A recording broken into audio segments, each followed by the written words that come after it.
Pemerintah bersama mitra kerja Badan Gizi Nasional terus melakukan sosialisasi program makan bergizi gratis atau MBG sebagai upaya meningkatkan pengetahuan masyarakat terkait pentingnya pemenuhan gizi seimbang bagi anak-anak serta pencegahan stunting sejak dini. Sosialisasi program MBG kali ini dilaksanakan di Balai Desa Wonojoyo, Kecamatan Gurah, Kabupaten Kediri pada Jumat 6 Februari 2026 dan diikuti sekitar 300 warga setempat. Kegiatan ini mendapat antusiasme tinggi dari masyarakat yang ingin mengetahui secara langsung manfaat serta mekanisme pelaksanaan program.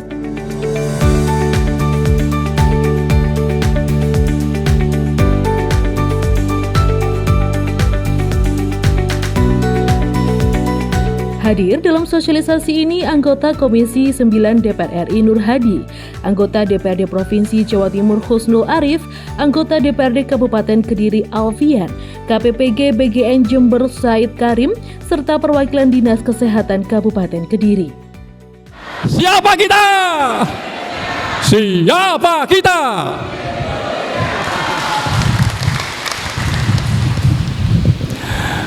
Baik, Assalamualaikum warahmatullahi wabarakatuh.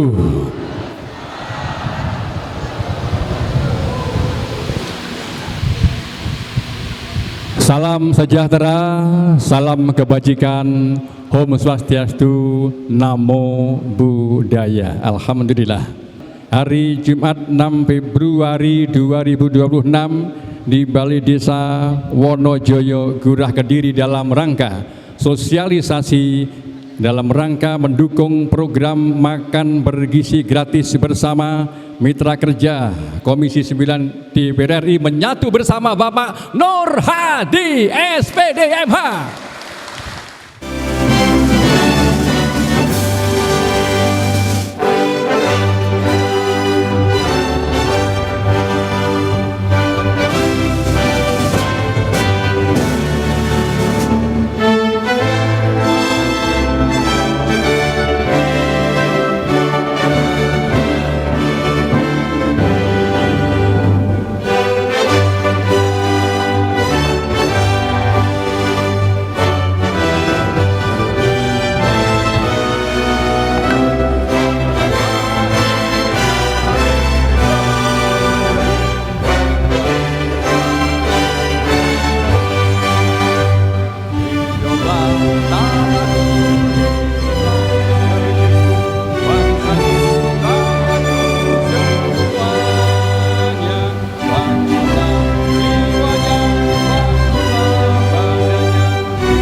Anggota Komisi 9 DPR RI Nur Hadi menjelaskan program MBG merupakan inisiasi Presiden RI Prabowo Subianto dalam meningkatkan kualitas SDM Indonesia menuju Indonesia Emas 2045.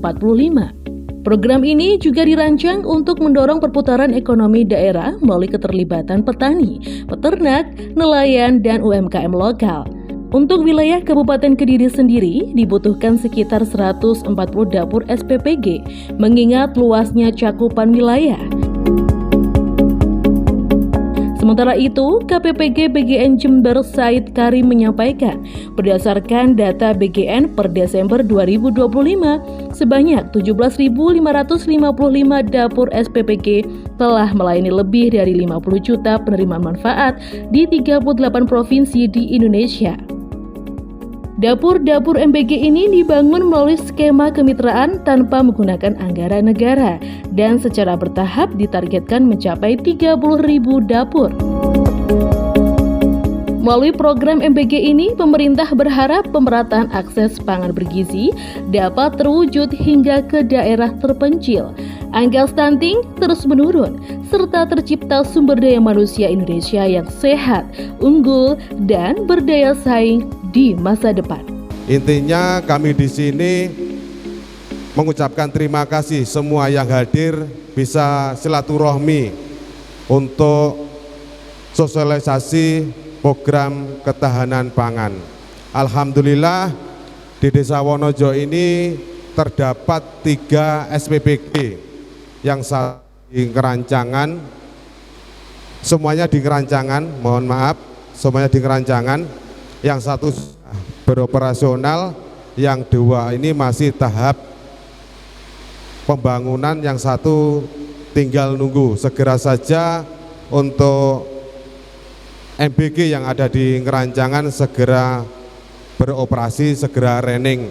Tujuannya untuk memberikan makanan bergizi gratis pada anak-anak kita menuju Indonesia emas. Yang keempat, nanti kami karena ini ada anggaran dana desa yang berkurang, yang tahun 2025 kita memberikan anggaran 1.400.000.000 sekian. Karena ada efisiensi anggaran, kita menerima 375 juta sekian. Kami mohon maaf kepada warga Wonorejo, terutama Jalan Kebun Agung menuju ke Bogem, Jalan Kerajaan Kidul RT 3 RW 1 dan Jalan Arwaru RT 2 RW 2. Ini bisa belum terlaksana pada tahun ini. Mudah-mudahan dari bapak-bapak beliau mungkin memberikan reses kepada kami untuk peningkatan jalan yang selama ini desa belum bisa memperbaiki. Kita doakan bersama-sama, mudah-mudahan Desa Wonorejo ini mendapatkan bantuan dari bapak-bapak beliau, terutama untuk peningkatan jalan. Bapak Ibu yang saya hormati, dulur-dulur lanang, dulur-dulur wedok ingkang kula hormati, enggak banyak yang akan saya sampaikan karena nanti sosialisasinya kalian Pak Said, kalian Pak Nur Hadi. Saya hanya pengen menyapa setelah sekian purnama kita tidak bersua. Jenengan sehat sedanten Bapak Ibu? Sampun kangen apa mboten kangen? Kangen cairin apa kangen kepanggihan? Bayo, nek kangen berarti kedai sering-sering nggih. Alhamdulillah kesempatan sore hari ini jenengan sampun nganyari kaos senajan dereng riyadin. Wonten sing dereng asal kebagian sedanten nggih. Mangke tidak hanya ilmu yang kemudian jenengan angsali datang mriki, tapi Pak insyaallah nanti juga kondur saking mriki angsal napa Bapak Ibu? Angsal sangu, temeriko angsal cair. Ini bagian dari kami bertiga, Pak Nur Hadi, saya, Mas Alfian, turun kembali menyapa panjenengan semua, turun ke dapil untuk sambung silaturahim. Dan bertepatan hari ini Pak Nur Hadi yang membawa program nggih menika sosialisasi tentang MBG.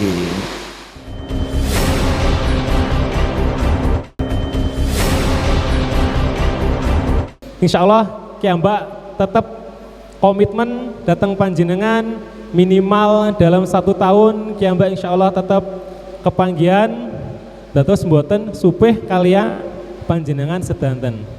Insya Allah panjenengan nggih rawuh mangke pikanto ilmu, pikanto apa malih Pak?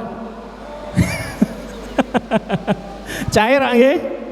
Cair. Insya Allah. Panjenengan ngeten iki remen apa mboten, Pak? Misalkan diagendakan setunggal wulan sepindah ngoten pripun? Ya insyaallah mangke gantosan. Nah, insyaallah tetap gantosan amargi dulure ki Mbak niku kathah. Niku ngoten. Monggo mangke saged dipun simak kegiatannya terkait sosialisasi terkait gizi, Badan Gizi Nasional. Terkait permasalahan apa mawon menawi panjenengan gadai yoga kok misalkan niki dereng pikantuk manfaat, dereng pikantuk napa namine, dereng pikantuk makan siang gratis. Nah, monggo mangke panjenengan saged tangklet. Niku ngoten. Mumpung panjenengan kepanggihan kalih wonten Pak Nur Hadi selaku datang mitra datang Komisi 9 wonten BGN. Lah monggo jenengan tangklet sekata-kataipun. Niku ngoten, gratis Pak. Niku ngoten. Bila mangke panjenengan kondur informasi saking mriki, ilmu saking mriki, sak mangke saged panjenengan paringne informasi dateng ngene tanggi panjenengan, warga panjenengan. Niku ngoten. Mendukung nggih? Karena ini sudah menjadi program nasional yang dicanangkan oleh Pak Prabowo.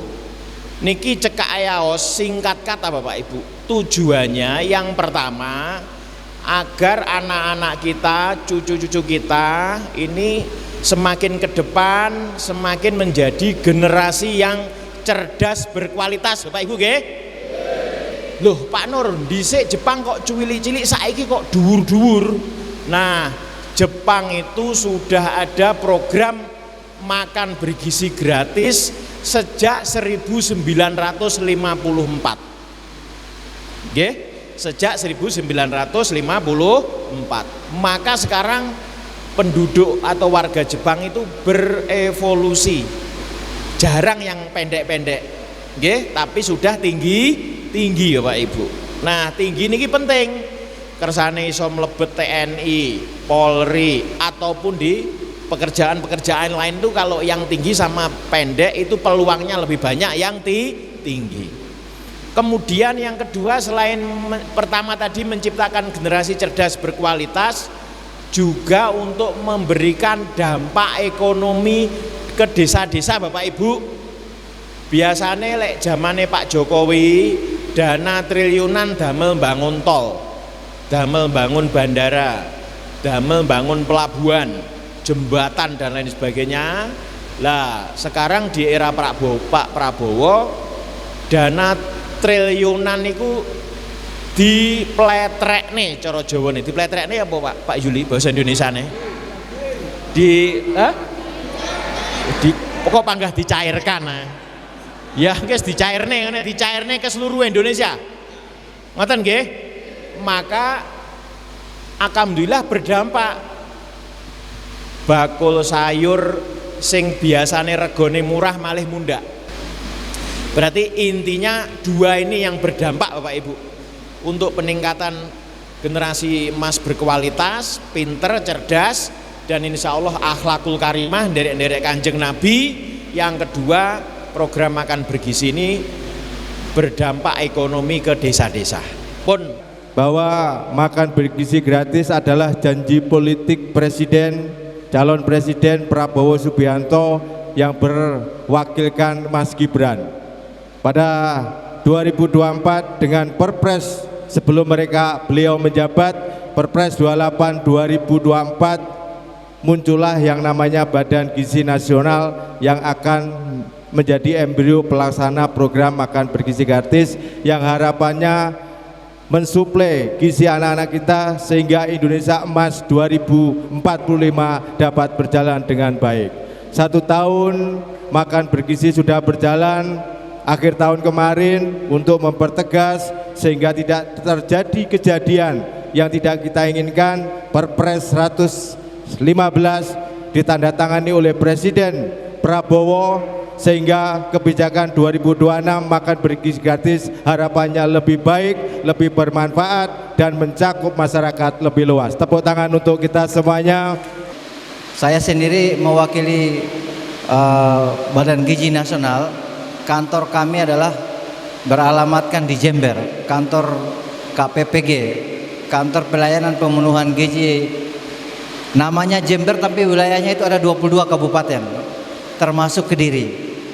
Dari Banyuwangi, Bondowoso, Situbondo sampai dengan Ngawi.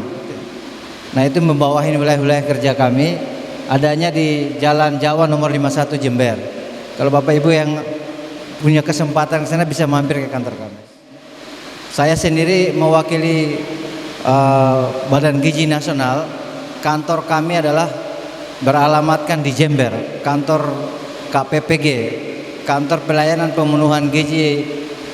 Namanya Jember tapi wilayahnya itu ada 22 kabupaten, termasuk Kediri. Dari Banyuwangi, Bondowoso, Situbondo sampai dengan Ngawi.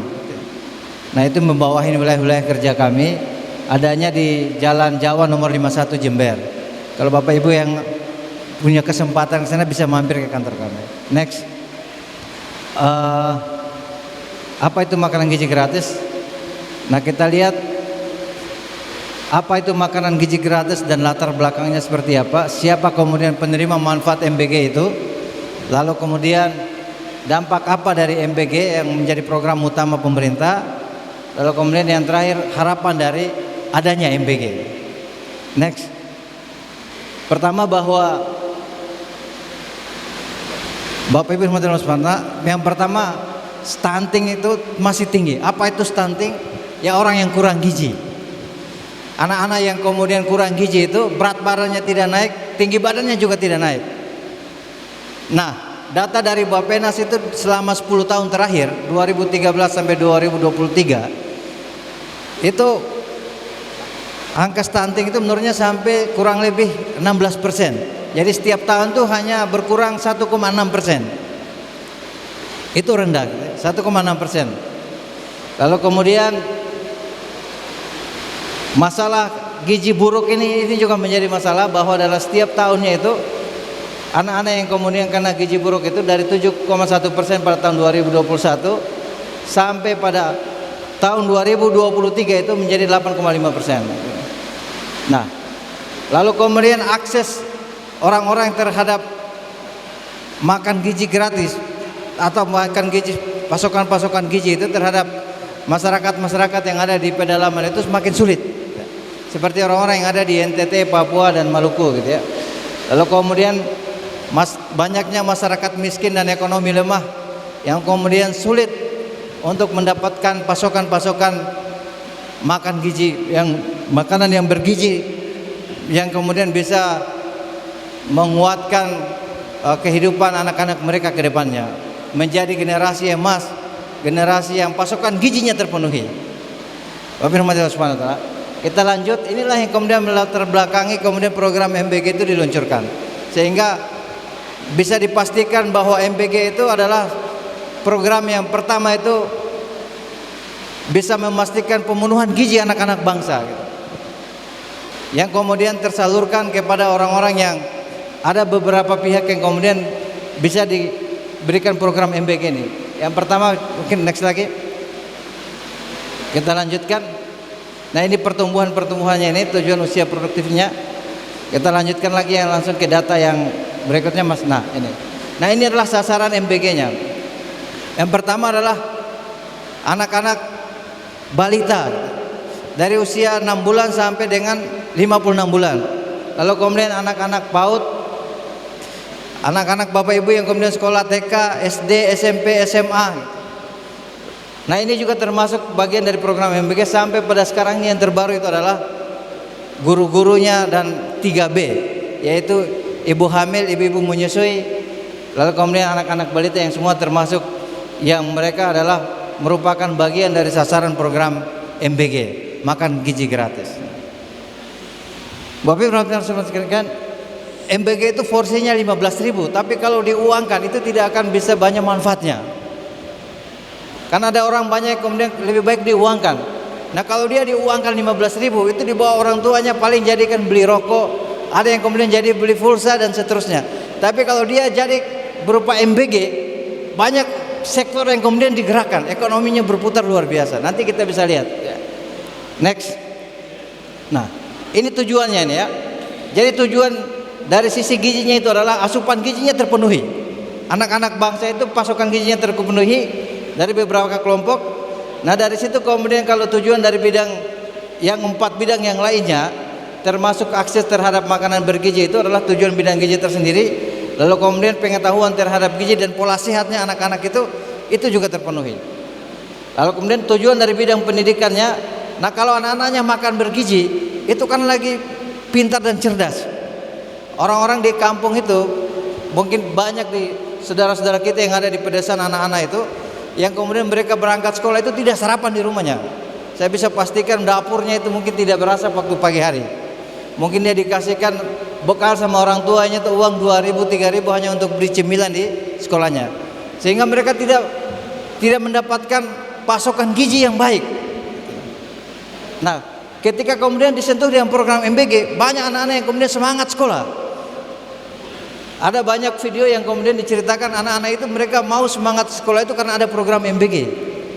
Jadi hari ini mereka saling bercerita kita makan apa di sekolah. Akhirnya itu menjadi motivasi untuk berangkat sekolah. Nah kalau dia pasukan gizinya terpenuhi, pertumbuhan badannya juga menjadi baik, lalu kemudian semakin cerdas. Yang berikutnya adalah dari tujuan bidang kemiskinan. Lah banyak kemudian menciptakan lapangan kerja. Sampai pada hari ini kurang lebih 58 juta penerima manfaat.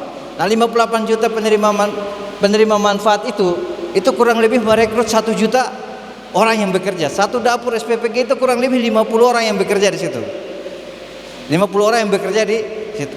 Nah kalau sampai kemudian target pada 2026 sebagaimana disampaikan oleh Pak Presiden itu kalau sampai 92 juta, itu berarti hampir 2 juta orang yang kemudian bisa direkrut menjadi tenaga-tenaga relawan yang ada di SPPG.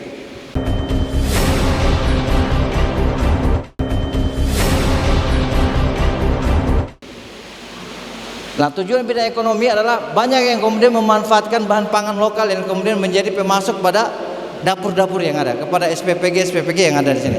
Kabupaten Kediri ini berdasarkan data dari kami di Alur itu kurang lebih 141 SPPG yang harus dibangun.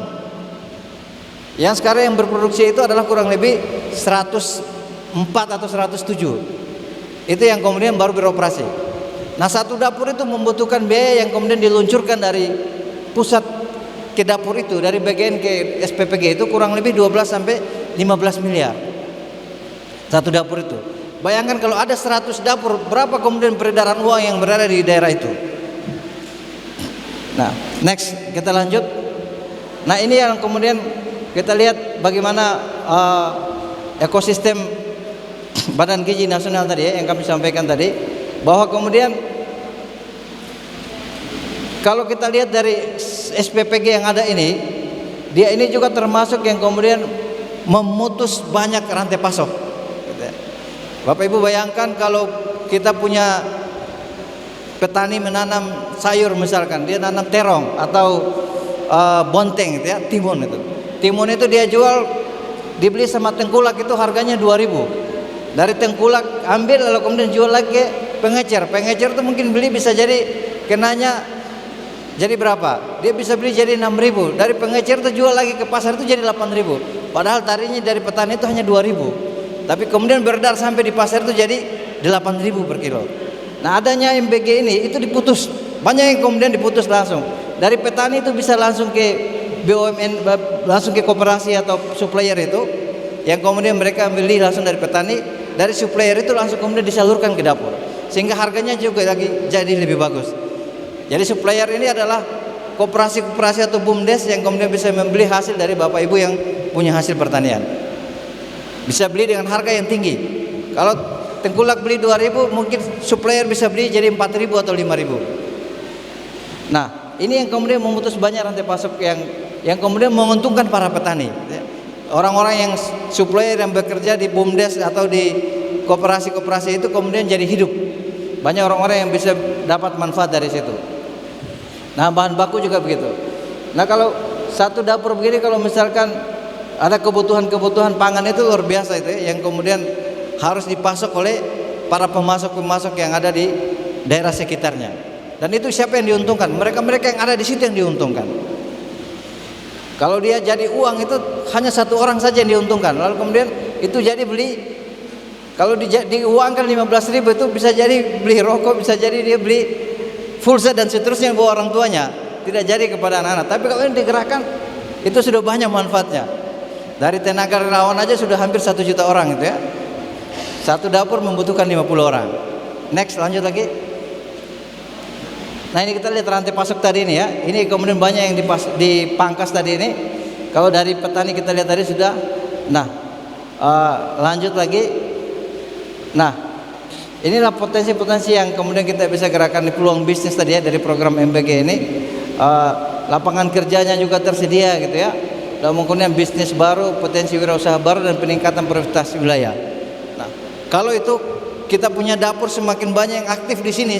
Kalau 141 SPPG itu sudah aktif semua di tahun ini, saya yakin duit yang beredar di daerah ini sungguh luar biasa.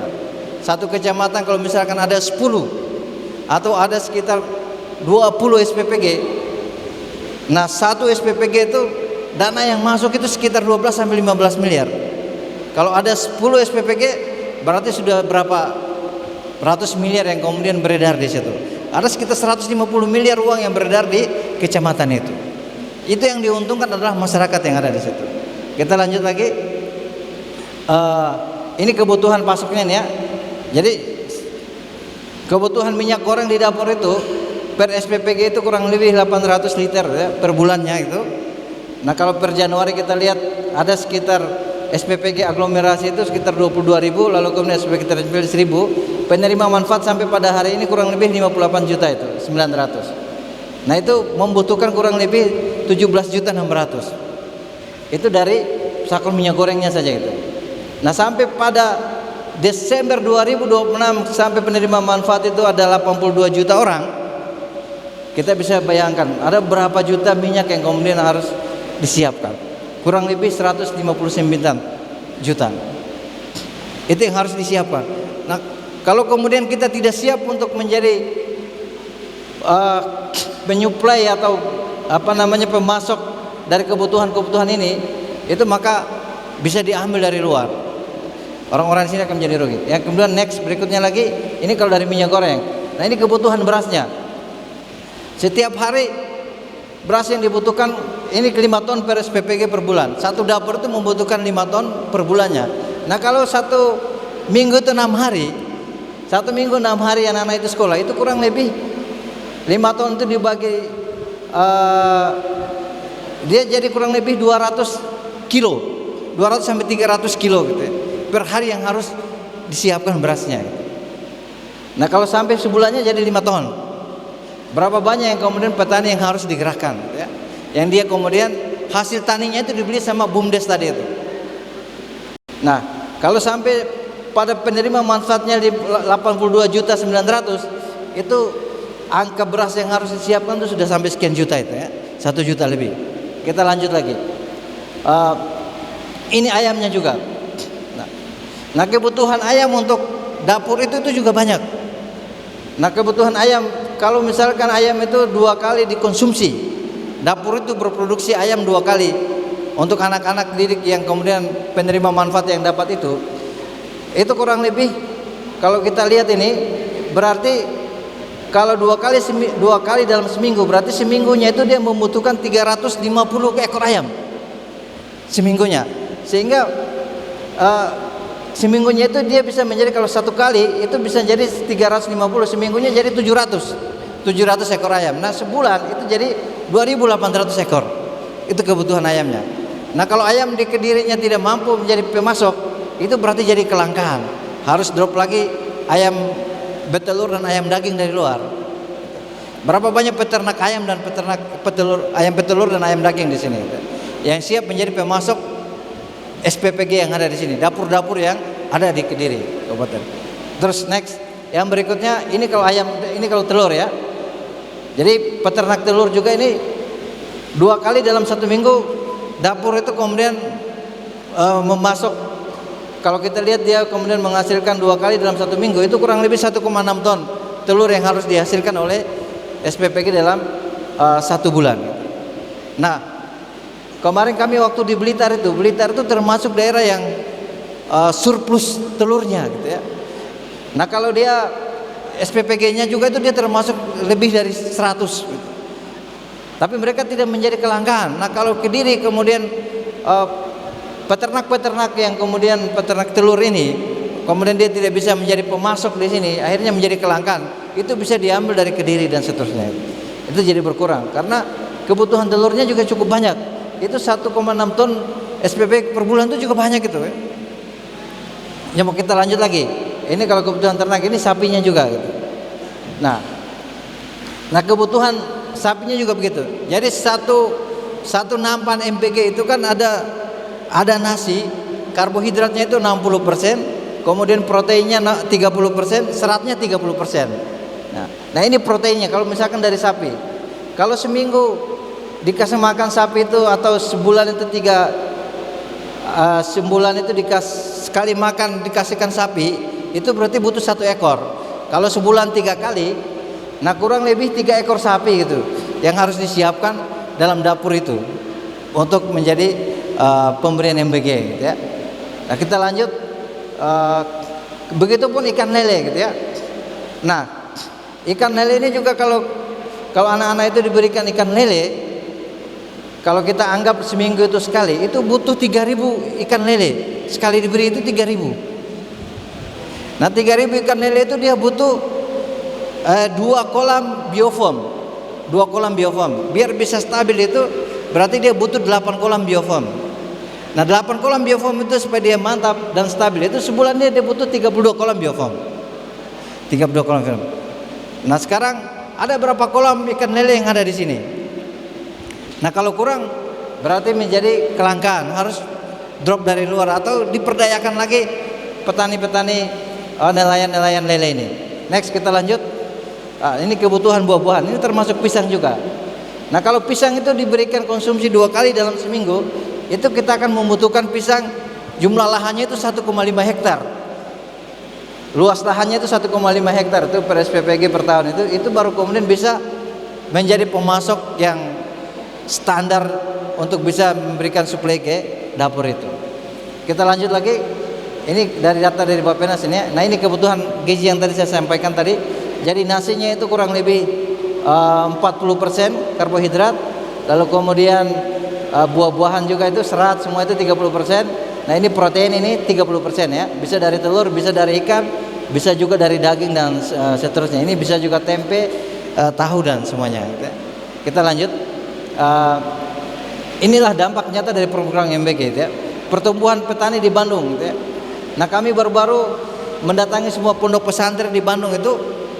Mereka kemudian pesantren itu tadinya mereka menjadi supplier ke pasar tradisional maupun pasar-pasar modern.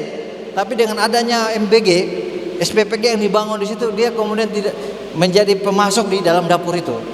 Akhirnya bisa menghidupkan anak-anak itu dan bisa mengurangi biaya operasional pesantren dan lain-lain. Ini peningkatan produksi nelayan juga begitu. Lalu kemudian banyak kisah sukses orang-orang yang kemudian mereka menjadi supplier yang tadinya kalau mereka tidak ada MBG, tidak ada SPPG di situ, dia kemudian beli dari tengkulak yang harganya itu sangat jatuh. Harganya sangat jauh sekali. Tadi yang seperti yang kami contohkan yang timun tadi itu, kalau dibeli sama tengkulak itu harganya 2.000 per kilo, tapi beredar sampai di pasar itu 8.000 per kilo. Nah kalau dibeli sama SPPG lewat BUMDes atau koperasi, itu bisa jadi 5.000 per kilo. Siapa yang diuntungkan? Petani yang diuntungkan. Mungkin begitu. Next, lanjut lagi. Nah, inilah partisipasi masyarakat penerima manfaat ini ya. Jadi anak-anak sekolah juga kemudian mereka jadi semangat belajar, relawan juga bisa bekerja karena orang-orang yang ada di sekitarnya yang direkrut. Dapur yang berada di situ tuh merekrut relawannya orang-orang yang ada di sekitar itu. Kurang lebih 47 sampai 50 orang gitu ya. Lalu kemudian penyediaan bahan lokal juga itu yang kemudian digerakkan tadi itu, telur, kemudian ayam semua dari situ. Lalu kemudian pengawasnya juga sebagian orang dari situ, dari dinas. Lalu kemudian mitra, semuanya digerakkan berpartisipasi untuk mensukseskan program MBG. Kita lanjut lagi. Mungkin gitu, sekian dan terima kasih. Assalamualaikum warahmatullahi wabarakatuh.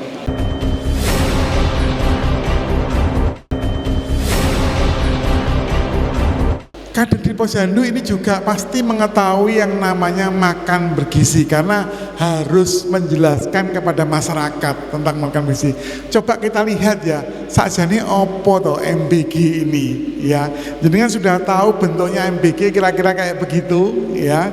Kira-kira begitu ya. Di situ ada ompreng ya, stainless ya, isinya makanan yang bergizi. Makanan yang sehari-hari kita makan, oke? Lanjut. Ya, ini latar belakangnya. Sudah tadi dikatakan banyak hal bahwa makanan yang bergizi MBG ini berisi makanan yang mempunyai gizi yang cukup untuk pertumbuhan, ya, terutama pada anak-anak. Nah, ini jadi sasarannya bukan hanya anak saja, tapi ada anak sekolah ditambah 3B. Apa itu Bu 3B? Bumil, busui, satunya balita. Jadi anak sekolah ditambah dengan 3B ini yang perlu mendapatkan yang namanya MBG sekarang ini. Karena saat ini mereka adalah prioritas yang harus diberikan terlebih dahulu. Nah, ini penting sekali. Karena di tempat kita ya, di Indonesia ini masih banyak sekali gangguan gizi. Ya, gangguan gizi. Apa contohnya? Ada wasting, ada stunting.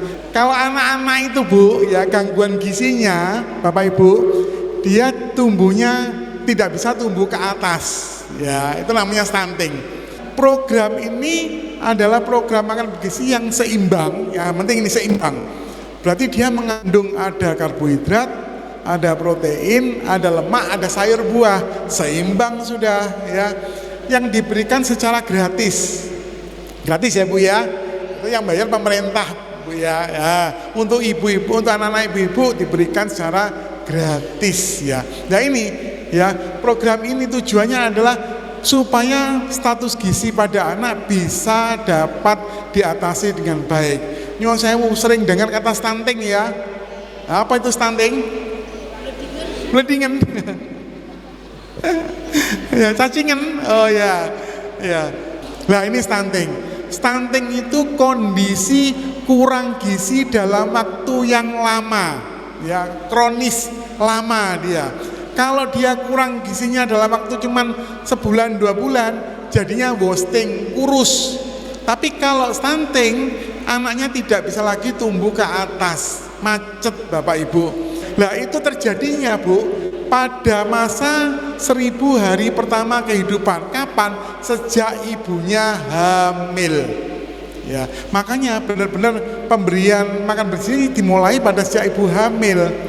Ya, supaya anaknya yang lahir tidak dalam kondisi yang stunting. Nyuwun sewu, bahaya sekali kalau seorang ibu itu melahirkan anak yang berat badan lahir anaknya itu cuman kurang dari 2.500. 2,5 kilo Bu, minimal harus lebih dari 2,5 kilo.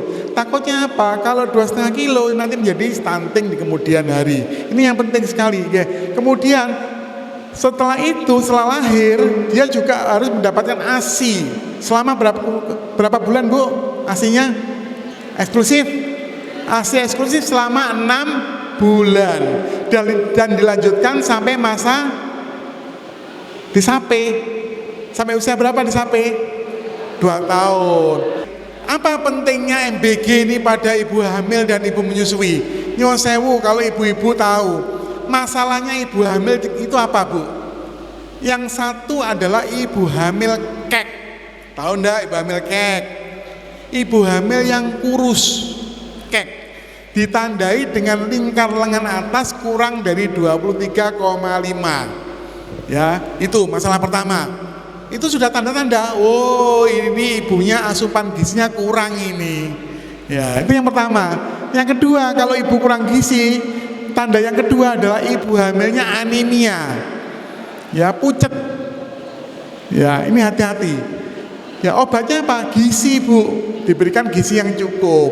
Salah satunya dengan pemberian MBG dan vitamin-vitamin yang lainnya. Ya, ini penting sekali. Ya, ini komposisinya.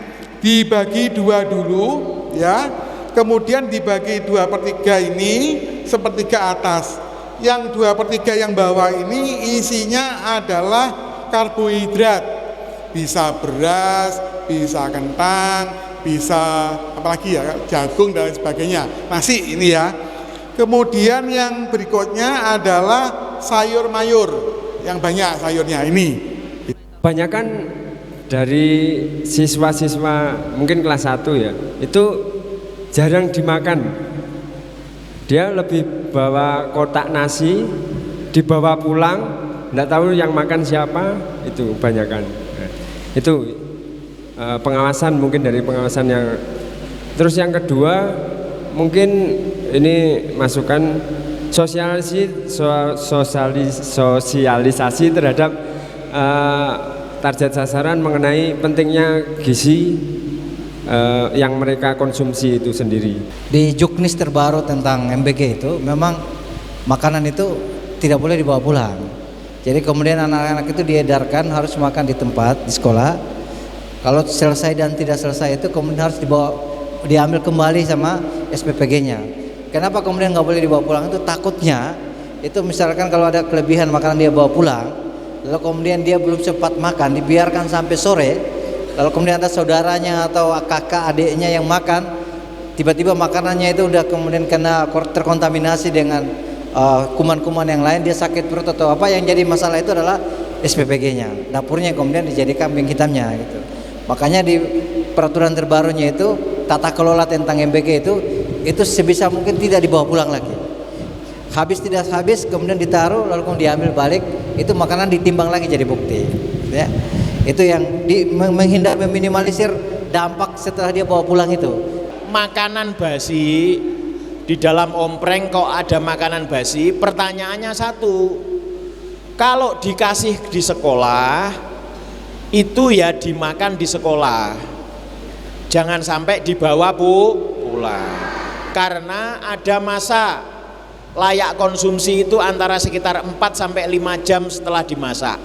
Lah Pak Nur niku pun dimaam teng sekolah tapi basi, itu harus dilaporkan. Enggak ada larangan Bapak Ibu iki basi ojo dipoto, ojo diviralkan, enggak ada. Bahkan jenengan-jenengan ini juga sama-sama masyarakat dan pemerintah ikut mengawasi bersama-sama. Lek basi dijarne kepenaan dapure ngoten nggih. Justru dengan adanya laporan panjenengan, dapur ini harus diberikan sanksi, ditegur ya, bagaimana pemilahan suplai bahan pokoknya, terus jamnya masak itu ketepatan waktunya harus tepat. Artinya kalau basi ini kita segera laporkan ke pihak yang terkait, ke pihak desa, ke Pak Camat, atau jenengan ngertose sopo. Kalau jenengan ngertose Mas Alfian, sampaikan ke Mas Alfian, ke Pak Kusnul Arif atau ke saya. Kita tegur agar ke depan dapur SPPG itu melayani semakin baik. Tepuk tangan untuk kita semua.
Tentang sosialisasi MBG itu aja yang.